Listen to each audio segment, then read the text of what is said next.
आज के लेक्चर में हम स्टार्ट करेंगे general properties of transition elements. तो चलिए फिर स्टार्ट करते हैं हम लोग हमारे लेसन को और सबसे पहले डिस्कस करते हैं फर्स्ट प्रॉपर्टी को। फर्स्ट प्रॉपर्टी है एटॉमिक रेडाई। एटॉमिक रेडाई में पॉइंट नंबर ए में हम लोग स्कैंडियम से जिंक तक एटॉमिक रेडाई के ऑर्डर को देखेंगे। ठीक है, यहाँ पे हम लोग किसकी बात कर रहे हैं? यहाँ पर हम लोग बात कर रहे हैं 3D सीरीज की। 3D सीरीज में जब हम लोग लेफ्ट से राइट की तरफ जाते हैं तो एटॉमिक रेडाई में क्या चेंजेस आता है और क्यों आता है, इस चीज को हम लोग यहाँ पर पॉइंट नंबर ए में डिस्कस करेंगे। तो आप समझिएगा, देखिए होता क्या है कि जैसे जैसे हम लोग लेफ्ट से राइट की तरफ जाते हैं तो हम ये देखते हैं कि पहले तो स्कैंडियम से मैग्नीज तक जाने पर क्या होता है, एटॉमिक रेडाई जो होता है वो डिक्रीज होता है। फिर इसके बाद क्या होता है कि आयरन से लेकर के निकल तक का जो एटॉमिक रेडाई जो है वो आपका कांस्टेंट रहता है। फिर उसके बाद जब और आगे बढ़ते हैं तो हम देखते हैं कि जैसे हम कॉपर से जिंक की तरफ बढ़ रहे हैं और आगे बढ़ रहे हैं तो हम देखते हैं कि एटॉमिक रेडाई जो है वो इंक्रीज होता है। अब सवाल ये है कि ऐसा क्यों होता है, यहाँ पर स्कैंडियम से मैग्नीज तक जाने पर क्यों डिक्रीज होता है, उसके बाद कांस्टेंट क्यों रह जाता है और लास्ट में एटॉमिक रेडाई इंक्रीज क्यों होने लगता है। ठीक है, तो मैं अब आपको इसका रीजन बताती हूँ। इसके रीजन को यहाँ से समझेंगे एक रफ डायग्राम की मदद से। यहाँ पर मैंने एक एटम का स्ट्रक्चर बनाया हुआ है, तो यहाँ पे मैंने सारे सेल नहीं बनाए हैं, सिर्फ डायरेक्टली यहाँ पे मैंने 3D और 4S को यहाँ पे दर्शाया है क्योंकि हमें सिर्फ इसी को समझना है, सारा समझने का काम सारा यहीं से है, तो सिर्फ मैंने इसको रफली डायरेक्टली इसी को मेंशन कर दिया। अब समझिएगा, देखिए होता क्या है कि जैसे जैसे हम लोग लेफ्ट से राइट की तरफ जाते हैं, मान लीजिए हम स्कैंडियम से मैग्नीज की तरफ जा रहे हैं, तो होता क्या है, एटॉमिक नंबर इंक्रीज होता है ना। यहाँ पे देखिए इसका एटॉमिक नंबर 1 कितना है, 21, फिर यहाँ पे 22, 23, 24। तो ऐसे जैसे जैसे आप लेफ्ट से राइट की तरफ जा रहे हो क्या है, एटॉमिक नंबर इंक्रीज हो रहा है। अब जब एटॉमिक नंबर इंक्रीज होगा तो क्या होगा, नंबर ऑफ प्रोटॉन्स भी इंक्रीज होंगे, है ना। इसके न्यूक्लियस में, एटम के न्यूक्लियस में नंबर ऑफ प्रोटॉन्स भी इंक्रीज होंगे और यहाँ पे क्या हो जाएगा, जो आपका ये 3D सबसेल है इसमें आपके नंबर ऑफ इलेक्ट्रॉन भी इंक्रीज होते जाएंगे, है ना। यहाँ पे 3D1 रहेगा, यहाँ पे 3D2, यहाँ पे 3D3, यहाँ पे 3D4। इसी तरह से क्या होगा, नंबर ऑफ इलेक्ट्रॉन भी इंक्रीज होगा। इतनी बात क्लियर। अब आगे समझिए, देखिए जब आपने लेफ्ट से राइट की तरफ आए तो नंबर ऑफ प्रोटॉन यहाँ पे इंक्रीज हुआ। अब जब नंबर ऑफ प्रोटॉन इंक्रीज होता है तो होता क्या है, इफेक्टिव न्यूक्लियर चार्ज भी इंक्रीज हो जाता है ना। यहाँ पे जब आपका नंबर ऑफ प्रोटॉन इंक्रीज हुआ तो इफेक्टिव न्यूक्लियर चार्ज भी इंक्रीज हो गया। और जब 3D में नंबर ऑफ इलेक्ट्रॉन इंक्रीज होता है तो शील्डिंग इफेक्ट भी इंक्रीज होने लगता है ना। अगर यहाँ पे 3D में ज्यादा इलेक्ट्रॉन रहेंगे तो ये 4S में मौजूद इलेक्ट्रॉन को क्या करेंगे, बाहर की तरफ उसको ढकेलेंगे, है ना। तो शील्डिंग इफेक्ट भी बढ़ने लगता है ना। तो दो फैक्टर काम करते हैं। जैसे जब भी हम लोग किसी भी एटम की स्टडी करते हैं, उनके इलेक्ट्रॉन प्रोटॉन की बात करते हैं, तो हम हमेशा दो तरह के फैक्टर की बात करते हैं। एक होता है इफेक्टिव न्यूक्लियर चार्ज और दूसरा आपका होता है शील्डिंग इफेक्ट। और इतना आपको पहले से पता है कि जब नंबर ऑफ प्रोटॉन इंक्रीज होता है तो इफेक्टिव न्यूक्लियर चार्ज भी इंक्रीज होता है और नंबर ऑफ इलेक्ट्रॉन के इंक्रीज होने पर क्या होता है, शील्डिंग इफेक्ट इंक्रीज होता है। इतना आपको पता है। अब देखिए लेफ्ट से राइट की तरफ आप जा रहे हो, एटॉमिक नंबर इंक्रीज हुआ तो इफेक्टिव न्यूक्लियर चार्ज भी इंक्रीज होगा और शील्डिंग इफेक्ट भी इंक्रीज होगा, दोनों चीजें इंक्रीज होगी। लेकिन जो आपका इफेक्टिव न्यूक्लियर चार्ज है वो as compared to shielding effect ज्यादा इंक्रीज कर रहा है। मतलब जो आपका इफेक्टिव न्यूक्लियर चार्ज है वो यहाँ पे शील्डिंग इफेक्ट पर डोमिनेट कर रहा है। तो इफेक्टिव न्यूक्लियर चार्ज का शील्डिंग इफेक्ट के कंपेयर में ज्यादा इंक्रीज होने की वजह से क्या होता है, साइज जो होता है वो डिक्रीज होता है ना। जब शील्डिंग इफेक्ट बढ़ेगा तो क्या होगा, वो बाहर की तरफ, बाहर वाले इलेक्ट्रॉन को बाहर की तरफ, ये जो डी में इलेक्ट्रॉन है ये 4S के इलेक्ट्रॉन को ऐसे धक्का मारेंगे तो क्या होगा, ये बाहर की तरफ खींचेगा तो उससे एटम का साइज थोड़ा थोड़ा इंक्रीज होगा। लेकिन यहाँ पे जो आपका ये बैठा है, जो नंबर ऑफ प्रोटॉन आपके इंक्रीज हो रहे हैं, जो इफेक्टिव न्यूक्लियर चार्ज इंक्रीज हो रहा है, वो क्या करेगा, वो इसे इलेक्ट्रॉन को अंदर की तरफ खींचेगा तो उससे साइज क्या होगा, डिक्रीज होगा। लेकिन यहाँ पे क्या होता है, स्कैंडियम टू मैग्नीज क्या होता है, इफेक्टिव न्यूक्लियर चार्ज डोमिनेट कर जाता है, इफेक्टिव न्यूक्लियर चार्ज ज्यादा लग रहा होता है as compared to shielding effect. इस वजह से क्या होता है कि scandium to manganese size decrease होता है। अब इसके आगे समझिए, आयरन टू निकल क्या होता है। आयरन टू निकल जो होता है वो साइज आपका कांस्टेंट रह जाता है। आप लेफ्ट से राइट की तरफ जा रहे हो फ्रॉम आयरन टू निकल तो आपका साइज कांस्टेंट रह जा रहा है, मतलब एटॉमिक रेडाई कांस्टेंट रह जा रहा है। क्यों? क्योंकि यहाँ पे क्या होता है, इस केस में क्या होता है, शील्डिंग इफेक्ट और इफेक्टिव न्यूक्लियर चार्ज दोनों इक्वली काम कर रहे हैं। ऐसा नहीं है कि इफेक्टिव न्यूक्लियर चार्ज बहुत ज्यादा लग रहा है। यहाँ पे क्या था, इफेक्टिव न्यूक्लियर चार्ज ज्यादा काम कर रहा था। अब यहाँ पे क्या है, इफेक्टिव न्यूक्लियर चार्ज और शील्डिंग इफेक्ट दोनों बराबर लग रहे हैं, तो इस वजह से यहाँ पे साइज कांस्टेंट रह जाता है। अब इसके आगे की बात करें तो इसके आगे आप लोग समझ गए होंगे कि कॉपर से जिंक की तरफ जा रहे हैं, साइज इंक्रीज हो रहा है, तो इसका मतलब है कि जो शील्डिंग इफेक्ट है वो इफेक्टिव न्यूक्लियर चार्ज के कंपेयर में ज्यादा लग रहा है। और जब ज्यादा शील्डिंग इफेक्ट लगेगा तो क्या होगा, साइज जो है वो इंक्रीज होगी। इसी वजह से कॉपर से जिंक की तरफ जा रहे हैं तो साइज इंक्रीज हो रही है। ठीक है, तो ये तो बात हो गई 3D सीरीज के एटॉमिक रेडाई की। ठीक है, थोड़ा सा मतलब ऐसा नहीं है, मतलब एक रेगुलर ऑर्डर नहीं है, थोड़ा सा पहले डिक्रीज हो रहा है, फिर कांस्टेंट है, फिर इंक्रीज हो रहा है। खैर ये तो 3D सीरीज में हो गई। अब आ जाते हैं पॉइंट नंबर बी में। तो पॉइंट नंबर बी में क्या करेंगे, यहाँ पे तो लेफ्ट टू राइट था, अब पॉइंट नंबर बी में क्या करेंगे, टॉप से बॉटम की तरफ एटॉमिक रेडाई को देखेंगे। मतलब डी ब्लॉक में ही जो आपका डी ब्लॉक है उसी में क्या करेंगे, हम लोग टॉप से बॉटम की तरफ एटॉमिक रेडाई को देखेंगे कि जब हम लोग 3D से 4D सीरीज और 5D सीरीज की तरफ बढ़ते हैं तो एटॉमिक रेडाई में क्या चेंजिंग आती है। अब समझिएगा, देखिए पहले तो क्या होता है कि अगर आप 3D से 4D की तरफ आओ, 3D से 4D की तरफ आओ तो क्या होता है कि एटॉमिक रेडाई इंक्रीज होता है, यानी कि 3D सीरीज के जो एलिमेंट्स हैं उनके कंपेयर में 4D सीरीज के जो एलिमेंट होती है उनकी एटॉमिक रेडाई ज्यादा होती है। क्यों, इसके पीछे रीजन क्या है, तो रीजन यही है कि जब यहाँ से इस सीरीज में आओगे ना आप, तो नंबर ऑफ सेल इंक्रीज होगा। अगर हम 3D सीरीज में नंबर ऑफ सेल्स की बात करें, इनके एटम्स में नंबर ऑफ सेल्स की बात करें तो 4 होते हैं, यहाँ पे 5 होते हैं। अब सोचिए आप यहाँ से टॉप से बॉटम की तरफ आए फ्रॉम 3D टू 4D, तो क्या हुआ, नंबर ऑफ सेल इंक्रीज हुआ। नंबर ऑफ सेल इंक्रीज होगा तो नंबर ऑफ इलेक्ट्रॉन्स भी इंक्रीज हो गए, है ना। और वैसे भी सिंपल सी बात है, अगर सीधे सीधे एक सेल ज्यादा हो तो साइज ज्यादा ही होगा। ठीक है, तो 3D से 4D की तरफ आने पर चूंकि नंबर ऑफ सेल इंक्रीज हो रहा है इसलिए साइज इंक्रीज होता है। अब उसके आगे समझिए, अब इसके बाद क्या होता है कि जब हम लोग यहाँ पे 4D से 5D की तरफ आते हैं यहाँ पे, तो यहाँ पे क्या होगा, यहाँ पे 6 सेल्स होगा, लेकिन यहाँ पे भी नंबर ऑफ सेल इंक्रीज हो रहा है, लेकिन नंबर ऑफ सेल के इंक्रीज होने के बावजूद भी जो आपके 5D सीरीज का एटॉमिक रेडाई है वो 4D के अप्रोक्सीमेटली इक्वल होता है। ठीक है, अब आप लोग सोच रहे होंगे कि ऐसा क्यों होता है, यहाँ पे भी तो नंबर ऑफ सेल इंक्रीज हो रहा है, यहाँ 5 था यहाँ पे 6 हो गया, तो इस केस में भी तो फिर 5D सीरीज के जो एलिमेंट्स हैं उनका साइज भी 4D सीरीज के एलिमेंट से ज्यादा होना चाहिए, है ना, इनकी एटॉमिक रेडाई ज्यादा होनी चाहिए। फिर ऐसा क्या रीजन हो गया कि ये अप्रोक्सीमेटली इक्वल हो गया, तो इसके पीछे का कारण होता है लैंथेनाइट कॉन्ट्रैक्शन।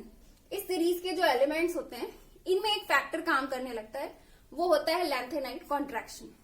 अब आप लोग सोच रहे होंगे कि लैंथेनाइट कॉन्ट्रैक्शन क्या होता है, तो लैंथेनाइट कॉन्ट्रैक्शन क्या होता है ये मैं आपको डी ब्लॉक के बाद जब एफ ब्लॉक पढ़ाऊंगी तो वहां पे पूरा डिटेल में बताऊंगी।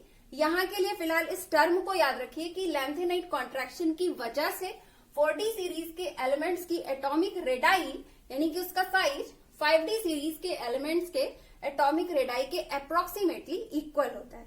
ठीक है, अब देखिए यहाँ से जो क्वेश्चन बनता है, यहाँ से बल्कि एक हमेशा एक फेमस क्वेश्चन बनता है ये वाला, कि जो आपका जर्कोनियम एंड हाफेनियम है इन दोनों का साइज अप्रोक्सीमेटली इक्वल क्यों होता है। ठीक है, इनका साइज अप्रोक्सीमेटली इक्वल क्यों होता है, इनका यानी कि इनका एटॉमिक रेडाई अप्रोक्सीमेटली इक्वल क्यों होता है, तो इसका आंसर है लैंथेनाइट कॉन्ट्रैक्शन। ठीक है, तो यहाँ पे हमारा ट्रांजिशन सीरीज का एटॉमिक रेडाई कंप्लीट हो गया है। चलिए हम लोग बात करते हैं नेक्स्ट प्रॉपर्टी की। नेक्स्ट प्रॉपर्टी है आयनिक रेडाई। तो आयनिक रेडाई में हम लोग पॉइंट नंबर ए में क्या करेंगे, जो ये आपके 3D सीरीज के सभी एलिमेंट्स हैं इनके आयनिक रेडाई को हम लोग उस वक्त कंपेयर करेंगे जब सभी में क्या हो, सेम ऑक्सीडेशन स्टेट हो। ठीक है, तो एग्जाम्पल के तौर पे मैंने क्या किया है, सभी को +2 ऑक्सीडेशन स्टेट में ले लिया है। अब हम लोग क्या करते हैं, इनके आयनिक रेडाई को कंपेयर करते हैं। तो देखिए होता क्या है, जैसे जैसे हम लोग लेफ्ट से राइट की तरफ जाते हैं from scandium ion to zinc ion, तो होता क्या है, जैसे जैसे लेफ्ट से राइट की तरफ जाते हैं वैसे वैसे क्या होता है, आयनिक रेडाई डिक्रीज होता जाता है। अब सवाल ये है कि ऐसा क्यों होता है, आयनिक रेडाई जो है वो लेफ्ट से राइट की तरफ जाने पर डिक्रीज क्यों होती है। तो इसके पीछे का रीजन ये है कि जैसे जैसे आप लेफ्ट से राइट की तरफ जा रहे हो एटॉमिक नंबर जो है वो आपका इंक्रीज हो रहा है। अब जब एटॉमिक नंबर यहाँ पे इंक्रीज होगा लेफ्ट से राइट की तरफ जाने पर, तो होगा क्या, नंबर ऑफ प्रोटॉन्स इंक्रीज होंगे। नंबर ऑफ प्रोटॉन्स इंक्रीज होगा तो इफेक्टिव न्यूक्लियर चार्ज इंक्रीज होगा, और जब इफेक्टिव न्यूक्लियर चार्ज इंक्रीज होगा तो आयनिक रेडाई क्या होगी, डिक्रीज होगी।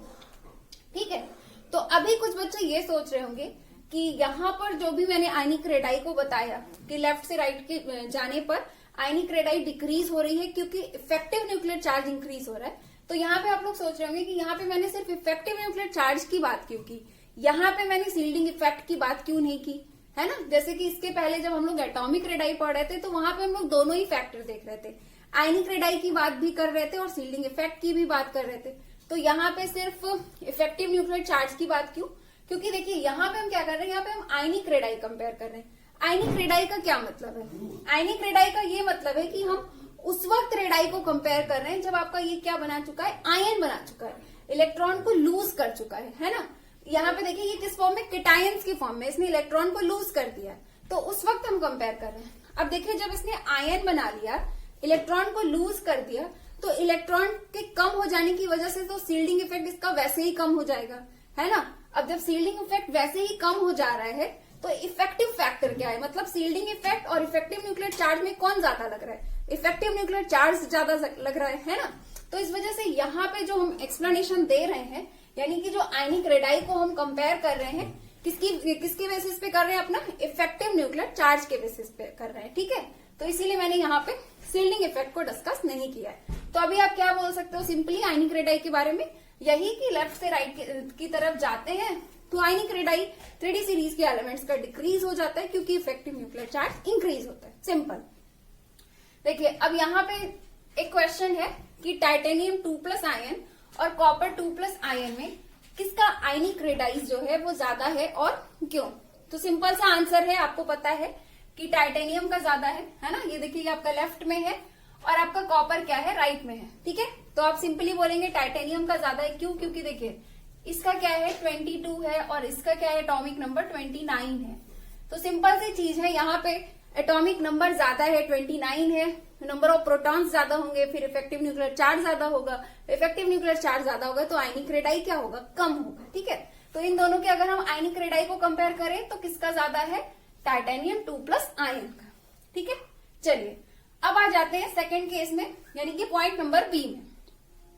यहाँ पे समझिएगा पॉइंट नंबर बी में हम क्या करेंगे, उस वक्त आयनिक रेडाई को कंपेयर करेंगे जब ऑक्सीडेशन स्टेट डिफरेंट हो। ठीक है, डिफरेंट हो, जैसे कि यहाँ पे इसे आप चाहे एज ए क्वेश्चन ले लीजिए चाहे एज ए एग्जाम्पल ले लीजिए। यहाँ पे हम लोग आयरन का ले रहे हैं, आयरन के 2 टाइप्स के आयन्स ले रहे हैं। देखिए 2+ चार्ज पे ले रहे हैं और 3+ पे ले रहे हैं, मतलब +2 ऑक्सीडेशन स्टेट और +3। ठीक है, डिफरेंट में ले रहे हैं। अब यहाँ पे हमें क्या करना है, बताना है कि किसकी आयनिक रेडाई ज्यादा है और क्यों। तो पहले आंसर समझिए, आंसर ये है कि Fe2+ आयन की आयनिक रेडाई जो है वो Fe3+ आयन के कंपेयर में ज्यादा है। अब इसके पीछे रीजन कुछ होगा, है ना। तो अब रीजन पे बात कर लेते हैं कि Fe2+ आयन की आयनिक रेडाई ज्यादा क्यों है। तो अब समझिएगा, देखिए होता क्या है, अगर हम दोनों एटॉमिक नंबर की बात करें तो है तो आयरन ही, तो दोनों का ही 26 होगा, है ना। लेकिन अब इस केस में अगर हम लोग नंबर ऑफ प्रोटॉन और नंबर ऑफ इलेक्ट्रॉन की बात करें तो प्रोटॉन क्या होगा आपका 26 होगा, है ना। लेकिन इलेक्ट्रॉन क्या होगा 24 होगा, क्योंकि 2+ चार्ज है, इसने 2 इलेक्ट्रॉन को रिलीज कर दिया, तो इस पे क्या हो जाएगा 24 इलेक्ट्रॉन होगा। अब यहाँ पे बात कर लेते हैं, यहाँ पे क्या है, नंबर ऑफ प्रोटॉन तो सेम ही रहेगा, है ना। भले कोई भी चार्ज आ जाए, प्रोटॉन में तो कोई चेंजिंग नहीं आनी, प्रोटॉन तो एज इट इज रहेगा, जितना एटॉमिक नंबर है उतना ही रहेगा।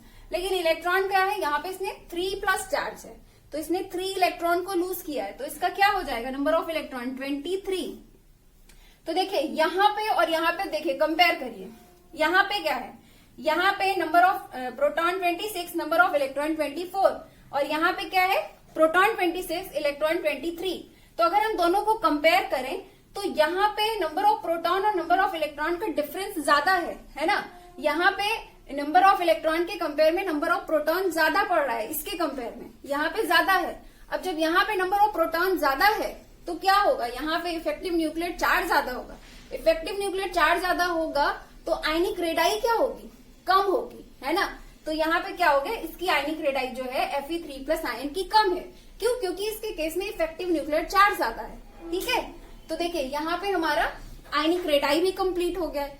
एक चीज और बताना चाहूंगी कि आयनिक रेडाई को, जैसे ये तो चलिए रीजन हो गया कि नंबर ऑफ प्रोटॉन्स के बेसिस पे हमने बता दिया जहां पे number of proton as compared to electron ज्यादा हो तो वहां पे क्या होगा, इफेक्टिव न्यूक्लियर चार्ज ज्यादा होगा तो आयनिक रेडाई कम हो जाएगा। लेकिन इसको अगर आप चाहो तो एज ए की पॉइंट इसको बना के आप यहाँ पे याद भी रख सकते हो कि जो आपका आयनिक रेडाई होता है वो ऑक्सीडेशन नंबर या ऑक्सीडेशन स्टेट के इनवर्सली प्रोपोर्शनल होता है। जितना ज्यादा ऑक्सीडेशन नंबर आपको देखने को मिलेगा उसकी आयनिक रेडाई उतनी कम होगी। जैसे यहाँ पे 3+ चार्ज है ना, तो इसका क्या है 2+ के कंपेयर में इसको देखा जाए तो ये हायर ऑक्सीडेशन स्टेट है। अब जब हायर ऑक्सीडेशन स्टेट है तो ऑक्सीडेशन स्टेट के इनवर्सली प्रोपोर्शनल है आयनिक रेडाई, तो इसकी आयनिक रेडाई कम है। ठीक है, तो आप इस तरह से की पॉइंट बना के भी याद रख सकते हो और रीजन मैंने आपको यहाँ पर बता ही दिया। ठीक है, तो चलिए यहाँ पे सेकंड प्रॉपर्टी भी कंप्लीट हो गई है। अब हम लोग मिलेंगे नेक्स्ट लेक्चर में और डिस्कस करेंगे बचे हुए प्रॉपर्टीज को। तो मिलते हैं नेक्स्ट लेक्चर में। Have a nice day, thank you so much.